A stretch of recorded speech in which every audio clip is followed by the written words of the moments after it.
He is so rude, sending me on all sorts of ridiculous errands. But chai, this guy is fine, oh. God really took his time to create him. Bola, don't go and fall for a billionaire's son, oh. Avoid the troubles.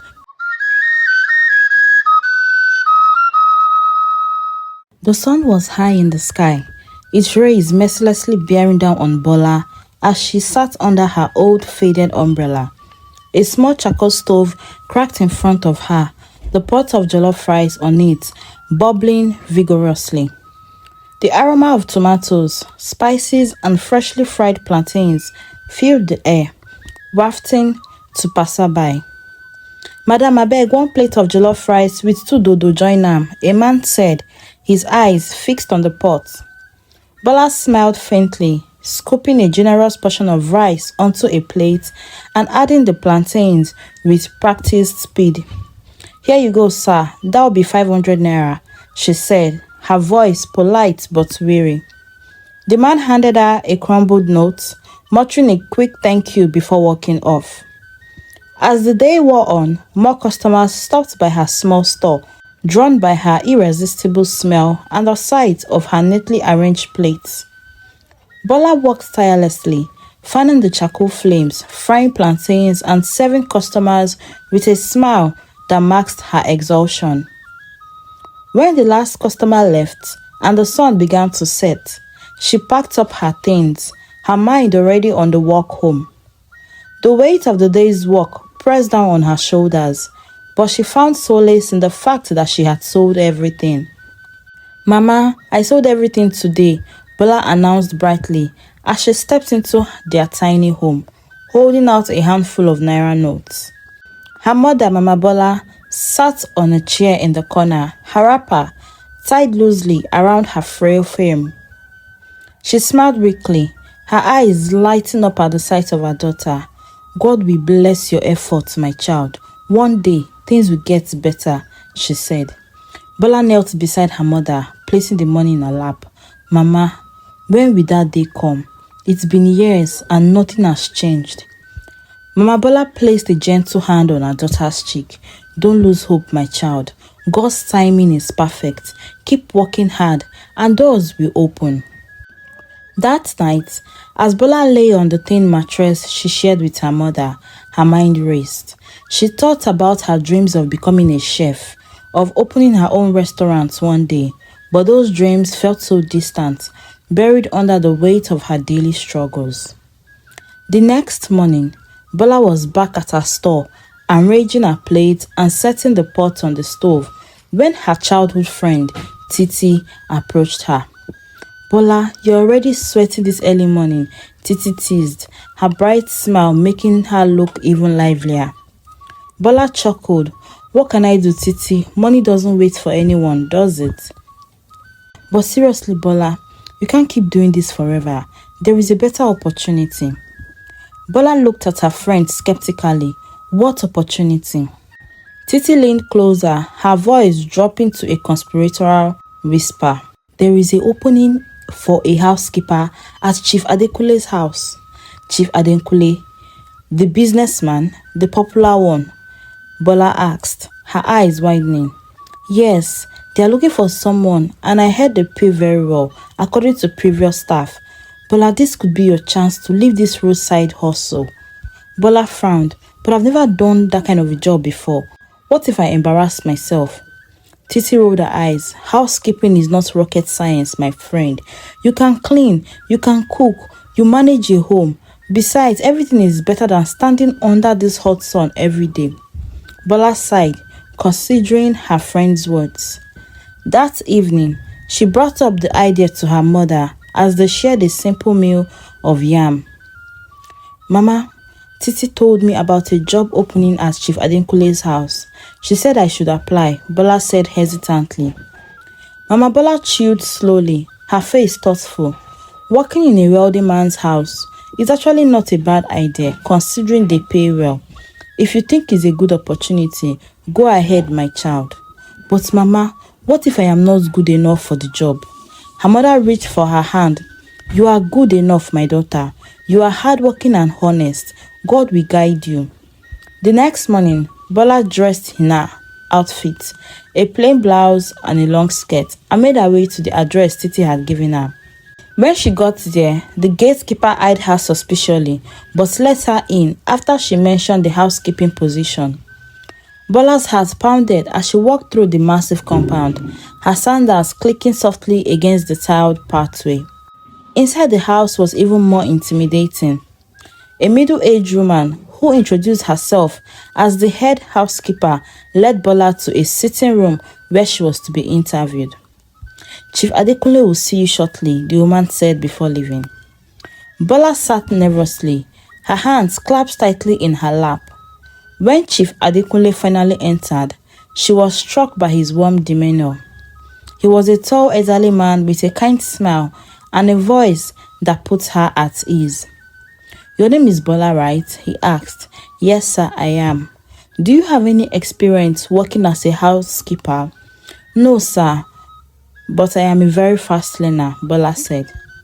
Chief Adekunle nodded, asking her a few more questions, which she confidently answered, before finally smiling. "You are hired, Bola. Welcome to our home." Bola could hardly believe her ears. "Thank you so much, sir. Thank you."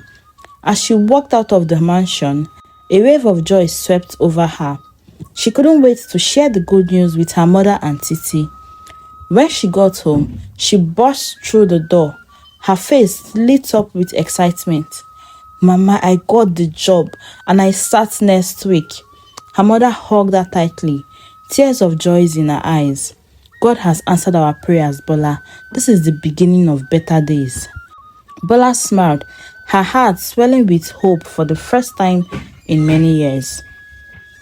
Bola woke up early on her first day of work, her heart racing with a mix of excitement and nerves. She dressed in a simple uniform and made sure her hair was neatly tied. As she stepped into the sprawling mansion, the head housekeeper, Madam Janet, greeted her with a stern look. "Bola, your primary duties will include cleaning the living areas, preparing light meals when required, and attending to any personal requests from the family," Madam Janet said briskly. "Do you understand?" "Yes, ma. I will do my best," Bola replied, trying to sound so confident. Chief Adekunle was seated in the grand living room when Bola walked in to introduce herself. He gave her a warm smile, just as he had during the interview. "Ah, Bola, welcome. I trust Madam Janet has shown you around." "Yes, sir. Thank you again for this opportunity," Bola said, bowing slightly. "You will do well here," he said with a nod before returning to his newspaper. Bola felt a surge of determination. She had been given a chance and she wasn't going to waste it. Later that morning, as she dusted the bookshelves in the study, she heard the loud footsteps approaching. A young man in his crisp white shirt and designer jeans strolled into the room. His presence immediately filled the space, and Bola couldn't help but notice how his sharp jawline and confident stride added to his striking appearance. "Hey you," he said, his voice caught. "Coffee, black, and make sure it's very hot this time. Not that lukewarm nonsense the last girl used to bring me." Bola froze for a moment, then quickly nodded. "Okay, sir." She hurried to the kitchen. Is it coffee or boiling lava he wants?" she thought as she carefully prepared the drink. When she returned to the study and handed him the steaming mug, he barely glanced at her. "Finally, took you long enough," he muttered before sipping it. Bola clenched her fist, but forced a polite smile. "Is there anything else you need, sir?" He waved her off with a flick of his hand. "Not for now, just stay out of my way." As she left the room, Bola felt her frustration bubbling. Who did he think he was? But she reminded herself of her mother's words. Hard work and patience will take you far. Over the next few days, buyers' demands became more absurd. "Measure the distance from the couch to the window," he said one afternoon, handing her a tape measure. "Sir, do you need the measurement for something specific?" she asked cautiously. "No," he said, "just curious." Another time, he called her to the balcony to hold an umbrella over him while he scrolled through his phone. "The sun is too much," he said lazily. Despite his antics, Bola couldn't ignore the fact that Bayo was undeniably handsome. His tall frame, smooth dark skin, and piercing eyes had a way of making her heart skip a beat, though she quickly reminded herself of his arrogance. One evening after work, Bola met up with Titi, who was eager to hear about her new job. "Titi, you won't believe this man's son," Bola said, her voice exasperated. "He is so rude, sending me on all sorts of ridiculous errands. But child, this guy is fine, oh. God really took his time to create him." Titi burst out laughing. "Bola, don't go and fall for a billionaire's son, oh. Avoid the troubles. Before you know it, they will say the maid is chasing their son." "Fall for who?" Bola scoffed, rolling her eyes. "God forbid bad thing. He's not even my type." Titi said, giving her a teasing look. "Just don't let those piercing eyes confuse you, my friend." Bola laughed, shaking her head. "Titi, I am here to work, not to catch feelings. Besides, I don't have time for anyone who thinks he is the king of the world." But despite her words, Bola couldn't deny that Bayo's presence was hard to ignore. Whether it was the way his voice carried through the house, or the faint scent of his cologne that lingered after he left the room, he was always there, an undeniable force that disrupted her focus. Bola shook her head as she prepared for bed that night. "Focus, Bola. He's just another rich man's son, nothing more," she whispered to herself. It wasn't long after Bola started working at the mansion that she first encountered Amaka. The sound of high heels clinking against the marble floor announced her arrival before Bola even saw her. When Amaka stepped into the living room, her presence was impossible to ignore. "Bayo," she called out, her voice shrill and commanding. Bayo sauntered down the staircase, his usual small grin plastered on his face. "Babe, you're here," he said, planting a kiss on her cheek. Bola, dusting the furniture nearby, tried to make herself invisible, but Amaka's sharp eyes caught her immediately. "And who is this one?" Amaka asked, pointing at Bola with a manicured finger. "I am the housekeeper, ma," Bola said, bowing her head slightly to avoid eye contact. Amaka raised an eyebrow. "Housekeeper? Well, housekeeper, don't stand there staring. Come and help me carry my bags from the car." Bola swallowed her irritation and forced a polite smile. "Yes, ma'am." As she walked to the driveway, she couldn't help but mutter under her breath, "God, is this how rich people actually behave? Even a common please is too expensive for them." Amaka didn't take things easier in the days that followed. She strutted around the house like a queen, barking orders at everyone. "Bring me water, adjust the curtains, my food is too hot, do something about it," she would complain endlessly. One afternoon, Bola overheard Amaka on the phone, her voice dripping with arrogance. "This house will soon be mine," she bragged. "I am pregnant for Bayo, and trust me, Chief Adekunle won't let his only son embarrass the family. He will make sure Bayo marries me." Bola nearly dropped the broom she was holding. "Pregnant for Bayo?" she whispered to herself. The thought of Bayo, with all his childish behavior, becoming a father seemed absurd. It wasn't her business, she continued cleaning, determined to stay out of the family's drama. However, things took a sudden turn one evening. Bayo came home with a dark cloud hanging over him. His usual cocky demeanor was gone, replaced by an expression of utter devastation. He brushed past everyone without a word and locked himself inside his room. Madam Janet noticed too. "Did something happen to Oga Bayo?" she asked Bola. "I don't know, ma. He's been in his room since he came back," Bola replied. For days, Bayo barely emerged from his room. His meals went untouched and he refused to speak to anyone. Even Chief Adekunle seemed concerned, though he hid it well. Then late one evening, Bola overheard Chief Adekunle speaking to Madam Janet in the study. "It is that Amaka girl," Chief Adekunle said. Bayo just found out that the pregnancy isn't his. The baby belongs to another man. Bola froze in the hallway, her broom forgotten in her hand. She hadn't expected the twist. Despite Bayo's arrogance, she couldn't help but feel a pang of sympathy for him. Nobody deserved that kind of betrayal, not even someone as difficult as Bayo. The next morning, as she sat at the dining table, she wondered if she should say something to him. But what could she even say? They weren't friends, and he probably didn't even care what she thought. Still, she couldn't shake the image of his defeated expression from her mind. For the first time, she saw Bayo as more than the spoiled son of a wealthy man. He was just human. Bayo's withdrawal continued for days, and the mansion felt unusually quiet. No walking around, no loud music. Even the staff whispered when passing by his room, afraid to disturb him. Bola, however, decided that silence wasn't the solution. On her way to the kitchen one evening, she paused outside the door, balancing a tray of steaming jollof rice and grilled chicken. With a deep breath, she knocked gently. "Who is this?" "It's Bola. I brought you dinner," she said. "I'm not hungry," he snapped. Bola hesitated, then placed the tray by the door. "It's here if you change your mind." The next morning, she noticed the empty tray outside of his room. A smile tugged at her lips. At least, he ate something, the first time in many days. The routine continued for a few days.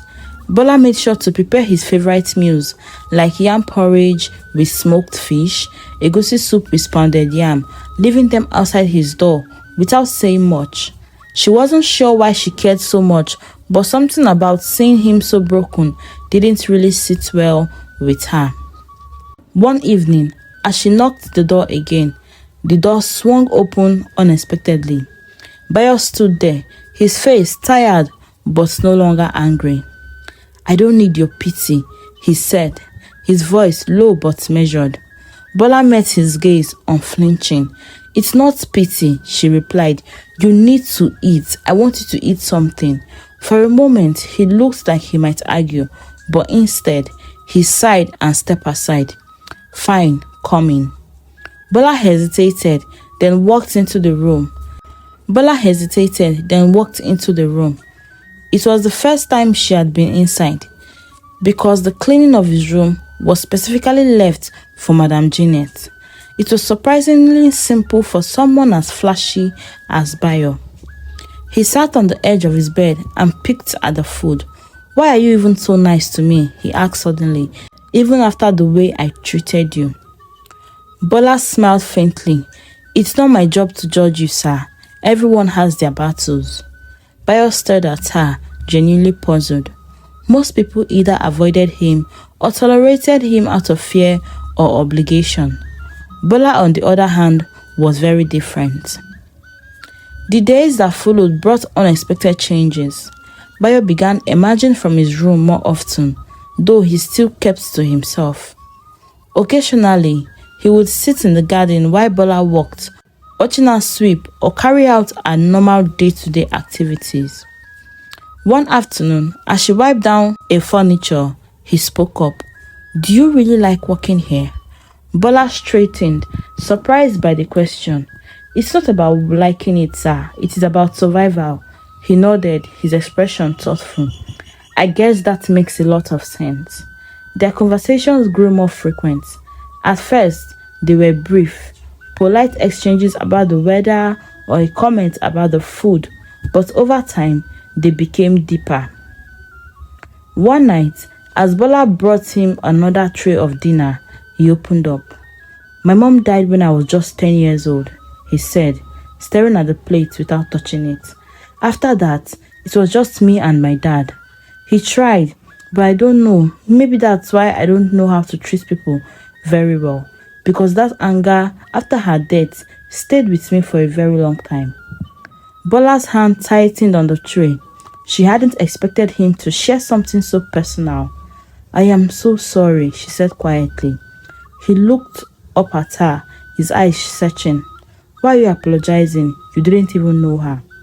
It's just losing someone like that changes you, she said, her voice soft but steady.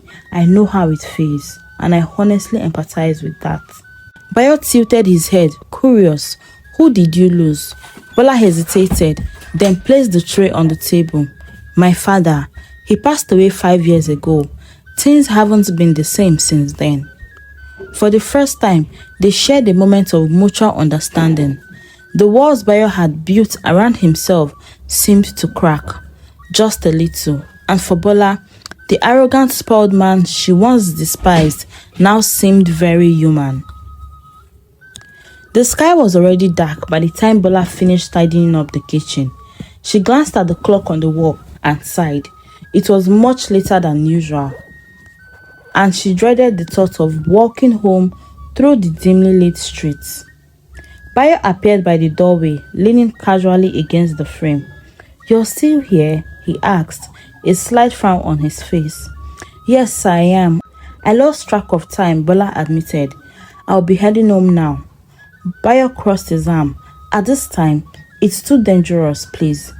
I've done it before, she said, brushing past him. I'll be just fine. No, he said firmly, stepping in front of her. Stay here tonight. It's actually much safer. Bola blinked. I can't just stay here. My mom will be worried sick about me. You can call her, Bayo insisted. Tell her you'll leave tomorrow morning. This isn't up for debate. Bola hesitated. She didn't like the idea of leaving her mother alone, but Bayo's concern felt so genuine. After a long pause, she sighed. Fine, just for tonight. Bayo nodded satisfied. Good, follow me. He led her to the spacious living room. Make yourself comfortable. I'll get you something to drink. As Bola sank into the sofa, she felt out of place in the grand room. Everything about it screamed wealth. Gold-framed paintings, marble floors, and chandeliers that sparkled like diamond. She looked down at her simple outfit, suddenly feeling small. Bayo returned with a glass of juice and handed it to her. Here, he said, sitting across from her. Thank you, she murmured, taking a sip. The room was quiet, save for the faint hum of the air conditioner. You are always so polite, Bayo said, breaking the silence. She looked up, puzzled. What do you mean, sir? I mean, no matter how people treat you, you are always calm, always respectful. Don't you ever get tired? Bola smiled faintly. Life is hard enough as it is. Being angry all the time won't solve anything. Bayo nodded slowly, his gaze steady. You are stronger than you think you know. The sincerity in his voice made Bola's cheek flush. She looked away, focusing on the glass in her hands. Thank you, she said softly. Their conversation flowed easily after that. They talked about their childhoods, their dreams, and the challenges they had faced. Bola found herself laughing at Bayo's stories about his mischievous school days, while he listened intently as she shared memories of her father. As the hours passed, the atmosphere grew warmer, more intimate. Bayo moved from his chair to sit beside her on the sofa, his presence both comforting and overwhelming. I don't think I've ever talked to anyone like this before, he admitted, his voice barely above a whisper. Me neither, Bola said, her heart racing. There was a brief silence, the kind that felt heavy with unspoken words. Then, before Bola could fully process what was happening, Bayo leaned closer. His hand brushed hers, and their eyes met. Bola, he said softly, his voice laced with hesitation. She didn't reply, frozen in place as his face inched closer. When his lips met hers, it was gentle at first, almost questioning. Bola's mind screamed at her to pull away, to remind him of the lines they shouldn't cross, but her body betrayed her. She didn't move. The kiss deepened, and for a moment, the world around them faded. When they finally pulled apart, Bola stared at him wide-eyed and breathless. What just happened? Bayo didn't answer immediately. He reached out for her hand, his grip firm but tender. I don't know, he admitted, but I honestly don't regret it. Bola swallowed hard, her emotions swelling in confusion and fear. The morning sun streamed through the window as Bola stood by the kitchen counter, carefully arranging a tray of food for Chief Adekunle. Her mind was far from her tasks.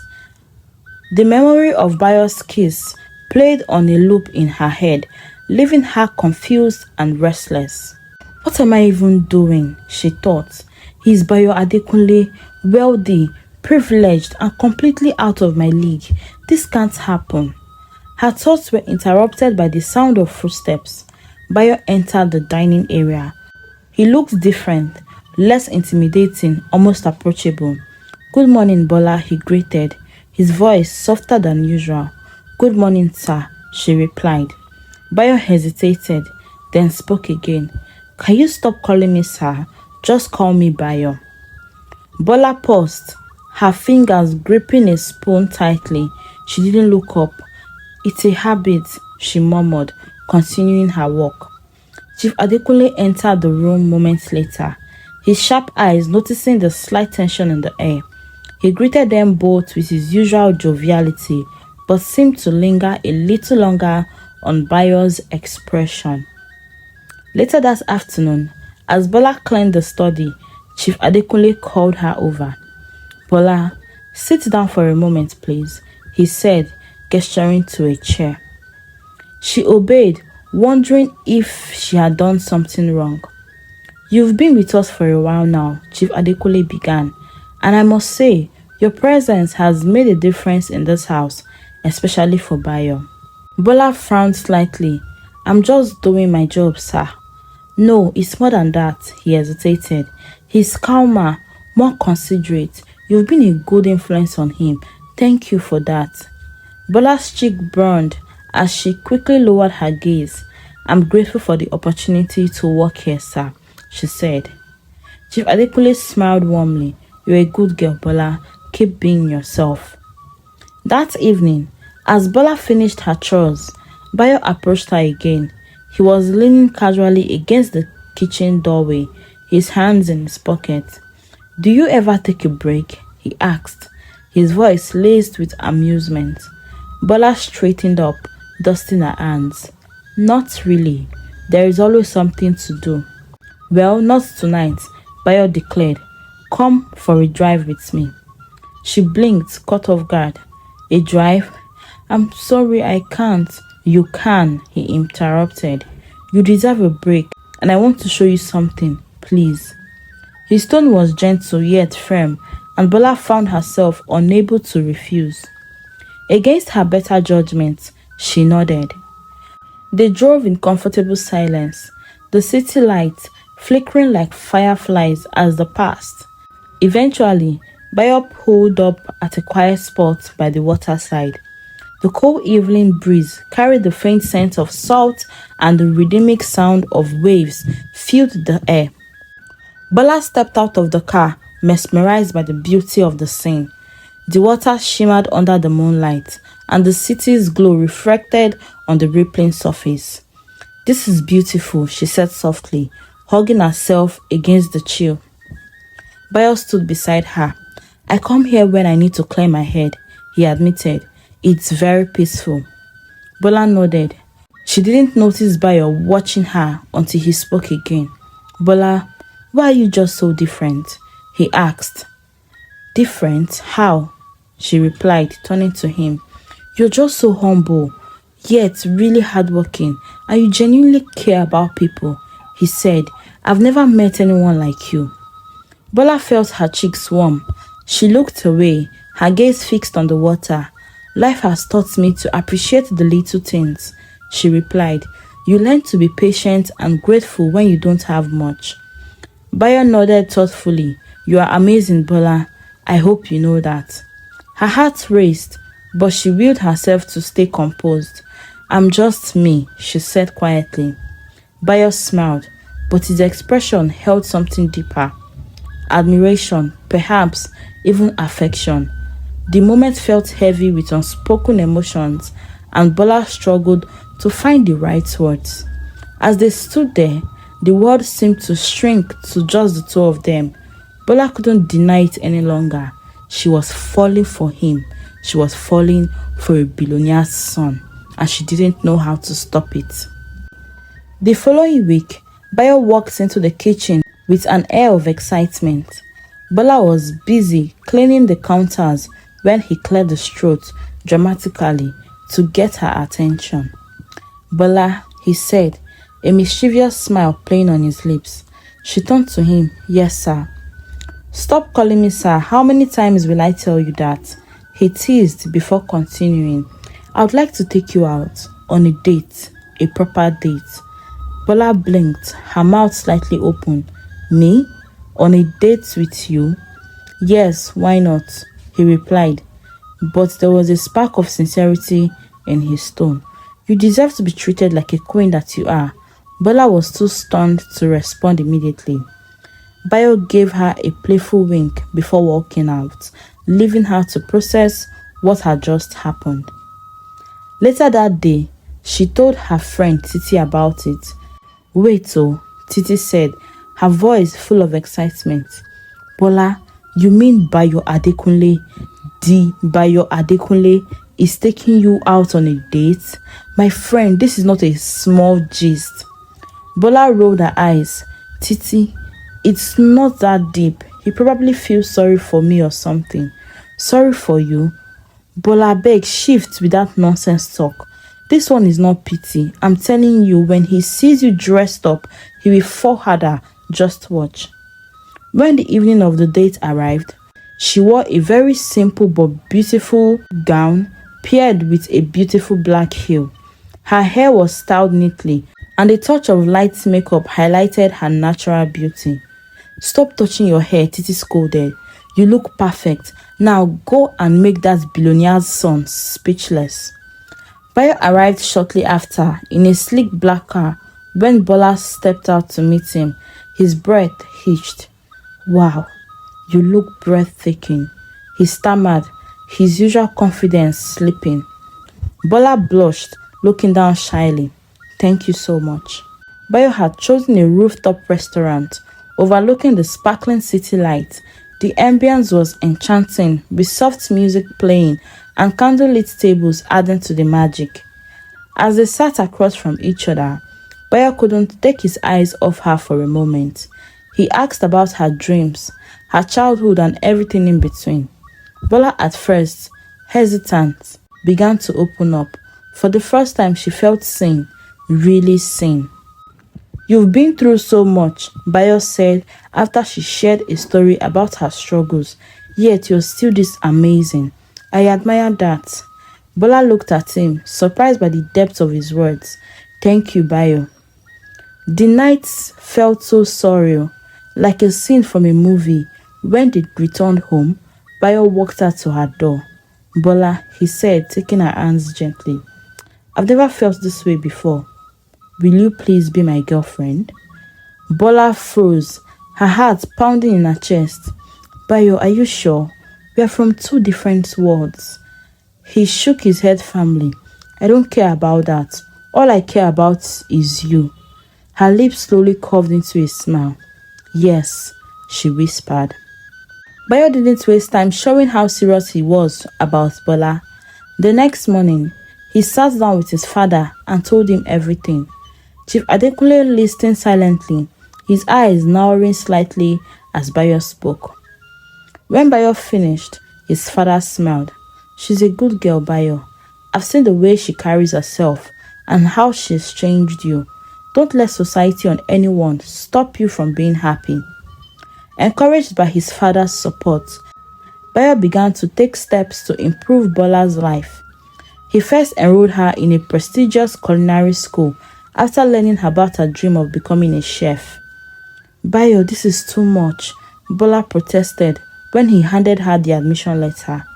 "No, it's not," he said firmly. "You've given me so much joy, Bola. Let me do this one for you." He also moved Bola's mother into a better apartment, ensuring she no longer had to struggle to make ends meet. Bola's gratitude was overwhelming, but deep down, she worried about how others would see her relationship with Bayo. Her fears weren't unfounded. Some of Bayo's friends mocked him openly, calling him crazy for dating a mere housekeeper. Bola overheard a few conversations and felt the sting of their words. "She's just with him for the money," one friend said, laughing. "Let's see how long this lasts." Bola's confidence wavered. One day, she confided in Titi. "Titi, do you think I'm good enough for him?" Titi's face darkened. "Bola, stop saying this rubbish. Stop it. Bayo chose you because he sees your worth. Don't let any yeye person make you feel otherwise." Bola nodded, but the self-doubt lingered. Just when Bola thought her life was finally falling in place, the past came knocking. One crisp afternoon, as she returned to the mansion after her culinary classes, she found an unfamiliar car parked in the driveway. Inside, the tension was palpable. Amaka, Bayo's ex-girlfriend, sat in the living room, her flawless makeup and designer outfits screaming wealth and entitlement. She looked up as Bola entered, her eyes narrowing. "So, you're the famous Bola," Amaka said with a smirk, "the housekeeper who thinks she can ever replace me." Bola stiffened but remained silent, unsure of how to respond. Amaka rose gratefully from her seat, walking over to her. "Let me tell you, he doesn't love you," she sneered. "You're just a project to him, a way to pass time until he gets bored." Bola's heart sank. Her insecurities, which she had tried so hard to bury, resurfaced. Amaka's words echoed in her mind long after she left. When Bayo returned home that evening, Bola confronted him. "Your ex was here, Amaka," she said, her voice trembling. "She said some things I can't stop thinking about." Bayo's face darkened. "What exactly did she say?" "She said I'm just a project to you," Bola whispered, tears brimming in her eyes. Bayo took her hand, his grip firm yet gentle. "Bola, look at me. That's not true. You mean everything to me. You changed me. You changed my life completely. I will never trade you for anything. Don't let Amaka's bitterness make you doubt what we have. And I promise I will make sure she never steps a foot into this house again." The next day, Bayo confronted Amaka. "You need to stop this nonsense," he said coldly. "I have moved on, and you should do the same too." But Amaka wasn't ready to give up. She began spreading malicious rumors about Bola, painting her as a mere gold digger who had manipulated her way into Bayo's life. The gossip reached Chief Adekunle, who wasted no time addressing the situation. One evening, he called Bola into his study. "Bola," he began, his tone kind but firm, "I've heard the rumors and I want you to know that I don't believe any single word of them. You've proven your character time and time again. Don't let her mere lies affect you. Don't worry, I would make sure the police puts a restraining order on her." Bola nodded, her heart swelling with gratitude. "Thank you, sir," she said softly. With the support of Bayo and Chief Adekunle, Bola weathered the storm. She reminded herself of how far she had come and refused to let anyone pull her down. A year later, life had come to full circle. Bayo took Bola to the serene spot by the water where they had shared their first meaningful conversation. The night sky was clear and the city lights sparkled in the distance. As they stood by the water, Bayo turned to her, his eyes filled with emotion. "Bola," he began, reaching for her hand. "You've taught me what love truly means. You've shown me strength, resilience, and kindness like no one else. Please, do me this huge honor to be my wife." He held out a ring, a simple but elegant band that seemed to capture the light of the stars above. Tears streamed down Bola's face as she nodded. "Yes," she said, her voice barely above a whisper. Their wedding was a celebration of love, resilience, and the beauty of two worlds colliding. Guests from all walks of life attended, from Bola's humble friends and family to the elite circles of the Adekunle family. Bola's mother couldn't hide her tears of joy as she watched her daughter walked down the aisle. "My daughter," she whispered to herself, "you've made me so proud." Married life brought even more joy. Just a year into their marriage, Bola gave birth to twins, a boy and a girl, who became the light of their lives. Bayo was a doting father, and Bola found herself cherishing the small, quiet moments of their family life. One evening, as Bola sat in the living room, cradling her newborn son and daughter, she looked around and smiled. Her struggles, the pain of her past, and the doubts she had faced now seemed like distant memories. She was no longer just a housekeeper or a girl with a big dream. She was now a wife, a mother, and a woman who had found her place in the world. And for the first time, she truly believed that she deserved every bit of happiness that she had found. It was just the beginning of a happily ever after for her and Bayo. The moral lesson of this story is that love, resilience, and character triumph over societal expectations and challenges. It teaches us to remain humble, value self-worth, and not let insecurities or the opinions of others define us. True happiness comes from perseverance, staying authentic, and surrounding yourself with those who believe truly in you. Thank you so much for watching this fantastic story on African Stories by Tiana. Please don't forget to like, comment, share, subscribe, and turn on the notification bell for more amazing stories. See you next time.